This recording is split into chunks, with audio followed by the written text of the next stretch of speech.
just in case you missed it, Lane Kiffin isn't the head coach at Ole Miss, but Pete Golding is. Their defensive coordinator, Steven Willis of Locked On Ole Miss, is here. Did that surprise you, Steven, that they just said, okay, here you go, not interim, just full-time head coach? Because how it read to me was it was the convenient way to give yourself the best chance to win in the playoff, as Ole Miss is having their best season ever, by not giving him the interim tag. And I still feel like there's a thought in the back of their mind, this is going to be a potentially short-term ordeal where he has the opportunity to earn the head coaching job for the long run. No, I think they generally are hiring him as the permanent head coach. He is crazy respected around Oxford, Mississippi. He was the coach in waiting behind Lane Kiffin. That's been known for a couple of years, and now I think he's the second highest paid assistant coach before all of this. So they obviously thought very well about him. So listen, the question in this thing will be, can he put a team together and all that for 2 weeks and get everything organized to go out for a playoff game and win that game on December 19th or 20th? That is the question. The biggest football game potentially in the state of Mississippi history is going to be December 19th or 20th. So the question is going to be whether he can find the offensive coordinator that calls the plays. Many people think it's former NFL coach Joe Judge going to call those plays. He's the quarterback coach at Ole Miss. But it could be Charlie Weiss, who's down at LSU. He could come back and coach for the playoffs as well. I think that is the most important hire that Ole Miss needs to make as an assistant coach right now, because they have a big analyst staff that can handle all that. Pete, a smart guy, loves Oxford, Mississippi. He's an Ole Miss guy through and through. If you just look at pictures of him, you just say, okay, yeah, Ole Miss. That's the way he comes across. So we'll see. It is kind of funny to me that Lane Kiffin leaves and gets $14 million and never has coached a playoff game, and Pete Golding is going to coach one in his very first game as a head coach. That is a wild dichotomy to think about. There are so many angles to talk about this, because it has been such a drama-filled endeavor over the last several weeks. It's finally, of course, come to a point where we know everything that's taking place, but Pete Golding is a head coach who's, by the way, been the Ole Miss defensive coordinator for several years, been the Alabama defensive coordinator for several years. He's a first-time head coach. It's not to say that he doesn't have the resume to be named a head coach in the SEC. Of course, Kirby Smart was Alabama's DC and then became the head coach at Georgia. It seems to be going pretty darn well, as they'll play in the SEC championship game this week, which I think I'll talk about at some point this week on the show. I might not have enough time. So going forward, Steven, and really it's right now and going for like every moment, every second feels important for the recruiting, the roster retention. Where is Pete Golding's top priority in your view? I think right now is getting everything in position for stability for the college football playoff. So the playoff committee knows that that's going on, that is very much aware of what's happening. I think he's starting to preliminary look at hires that he is going to look long-term for offensive coordinators. Does he want to run the same offense in 2026 as Ole Miss is running right now? There's probably some paths they go. Or do you want to change it up just a little bit? Do you want to make the defense be the most important part of the team? All of that is what he's working on. But right now, I think he's trying to put Ole Miss in the best possible position they can be in for a playoff run, because this is unprecedented. They legitimately are a 4th and 2 missed tackle away from being 12-0 and number 2 in the country. And all of this drama is going on. It's absolutely nuts to think of. And if anybody can do it, it's going to be Pete Golding. Keith Carter has been basically a gangster through all of this. And it's something that he saw what was going on. He reacted early. He knew exactly how to handle it. His team of advisors and all of that. He basically cut this off at the pass and didn't allow it to become a bigger situation that it actually became. And Keith Carter deserves all the credit for that. What's the mood in Oxford right now? And then we'll talk about the playoff. Excitement because of the playoff. And whenever Pete Golding got named, it allowed the fan base to immediately turn and start concentrating on that football game. And as you all know, whenever something's going on, it always helps when you have something to focus on.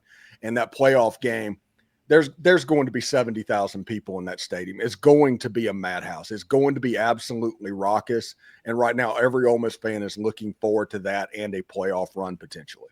And yet it is going to pale in comparison to the scene in Oxford next year when LSU head coach Lane Kiffin comes to town. I've already mentioned that on the show. I don't know if there is a regular season game, Steven, that may or may not have playoff implications. It certainly could. It might not. I don't know if there is a regular season college football game I have ever covered in my time working for this network that is going to be as anticipated by me personally as that matchup. Because the drama in that, I don't even know what to expect. I think the police presence is going to be unprecedented. It should be, because I not that it should get to this point, but man, that could get to be a wild situation. Yeah, if you thought the 2021 Lane Kiffin return to Neyland Stadium in Tennessee was big, that was like 10 years after the fact, after he left. It had a chance to cool down a little bit. This is like 10 months after the fact, coming into Oxford. Now, by the way, LSU goes to Tennessee as well. So there's some hatred going to be able to happen both ways on that. But yeah, it's going to be absolutely massive. It might look like an Argentinian soccer game as far as police presence and riot gear down there in front of the play. It's absolutely nuts. I mean, get your condiments now, figure out what you're going to throw, and then see how it's going to go. That's one way to look at it for sure. And you know what? Lane Kiffin will probably ready to just grab another water bottle or two. Not that that's acceptable behavior. It just feels not at all. Not at all. It is not. It just feels inevitable. Can't control everybody. Let's talk about the actual playoff game. We're recording this before the rankings have been released on Tuesday night. So I think that for me, Ole Miss shouldn't move up or down because of the win, because of Lane Kiffin's departure. All the players are the same. I think you have to reward them for that in this 12-team model. And look, I was in favor, because it was a 4-team playoff, of not putting Florida State into the college football playoff. And not everybody agrees with that. Do you think Ole Miss will at all be punished because Lane Kiffin isn't their head coach and Pete Golding's first game is going to be a playoff game, probably, by the way, in a game where he's going to be favored? Because in all likelihood, I think the most likely scenario, we'll see what happens in conference championship game weekend.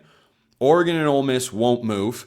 They will host playoff games, and they will play the ACC champ and the Group of Five champ, and they will be probably sizable favorites in those matchups. Again, that's most likely. Yeah, most likely. Or the Group of Five champ and the Group of Five champ. Yeah. I'm discussing that tomorrow on the pod, because that is wildly feasible. I don't think 5-loss Duke is getting in, but 12-1 James Madison might. So what's your outlook on that, and what do you expect the committee to do on Tuesday? I just can't think that a room full of athletic directors are going to punish student athletes for the actions of a head coach, because every one of them are going to think, hey, what if that was my head coach that did that? What would happen then? And I do think in the end that's going to work. Now, listen, the hot thing on Twitter is like, hey, if Florida State got left out, you got to leave Ole Miss out. They lost their head coach. No. That argument is tired. It's silly, because the reality is Florida State fell from 3 to 5. And I tell you right now that Ole Miss is not going to be a top 4 team. So that argument is pointless. And if Florida State made that playoff as a 12-team participant, they would have been number 5 and played the G5 opponent. So it's kind of apples to apples a little bit.